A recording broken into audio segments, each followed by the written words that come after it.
Փաստաբանները բողոքում են, որ չեն կարող տեղ հասնել, չեն կարող հասնել այնտեղ, որտեղ որ այն մարդն որ բերմանի է ենթարկել։ Ինչ երթվելատենակալից ես խոսում։ Ինչ ես պատմում։ Որ թվին ա եղել, որ երթվելատենակալները չկային, բայց ասենք մենք փաստաբաններ կարող ենք մեր պաշտպանյալներին տեսնենք։ Այդ երբ էր եղել։ Կարող ենք տեսնել Սերժի օրոք, Քոչարյանի օրոք, այդ ո՞նց եղավ քո օրոք չեք կարող տեսնել։ Ո՞նց եղավ, ասենք։ Սաղ պրոբլեմը երթվելատենականներն են, խսում կասում մարդու որ դուգան ինքը նյարդայնանում է։ Ինչեն է, որտեղ այդ համացությունը ինքը չի ընդունել։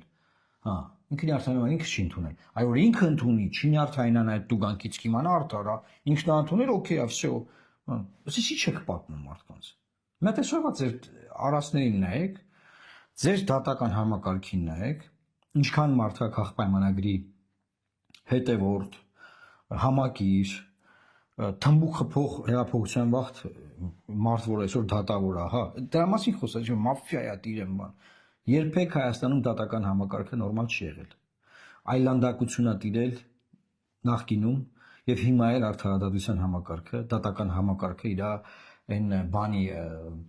մաքրության գագաթնակետի վրա կանգնած չի։ Ոչ 8 տարի անցել է իշխանություն եք։ 8 տարվա մեջ ինչ է կարել, ինչ է կտեպոխել։ Մարդիկ տարիներով դեգերում են դատարանների առաջ։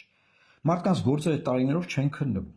Քննված գործերով կայացված վճիռները տարիներով ի կատար չեն ածվում։ Բանը ուշացած արդարադատությունը արդարադատություն չի։ Հայտնի բան կա, սկզբունք կա։ Բանտերում մարդիկ մահանում են, բազմաթիվ դեպքեր ունենք։ Որ ոլորտ է, այս իրավական ոլորտ է, պետաիրավական ոլորտում ինչ են անում այդ երթվելատենակալները։ Այ չափազանց ծայրահեղ կարևոր է երթվելատենակալները։ Այսինքն ինչ ա եղել հիմա։